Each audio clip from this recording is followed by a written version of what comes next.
Wala nang paligoy-ligoy pa, wala nang intro-intro. Walang paglagyan yung saya ko ngayon. Though may pinagdadaanan din naman ako. Pero syempre set aside ko muna yung pinagdadaanan ko. Ang dami kong hininga ng tulong. Nanghingi ako ng tulong sa mga content creators dito sa UAE. Kaso ni isa sa kanila, walang tumulong sa akin. Anyway, sariling sikap lang to. Ang saya-saya. Ready na ba kayo? Nung January 25 nga, inisa-isa ko yung mga requirements ko. At sariling sikap mga mi, sariling sikap.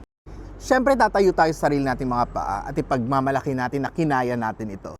At nang dahil sa suporta nyo mga mi, I am happy to announce na si Pat o sa kilala nyong Pat Talk ay isa ng legit na influencer dito sa UAE.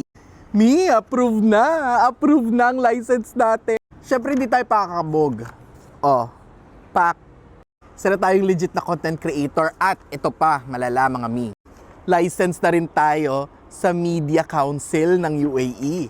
So, sa mga content creator dito sa UAE, lalo na pag walang tumutulong sa inyo, PM nyo ako mismo ang tutulong sa inyo.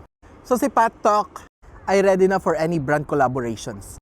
Hindi na tayo mahihiya na mag-promote ng mga products o lahat ng nag-a-approach sa atin at least kapag bibigyan na natin. At sa patuloy niyong suporta, sana wag niyo akong kalimutan. At hindi ko rin kayo nakakalimutan. Maraming salamat po. Legit na tayo.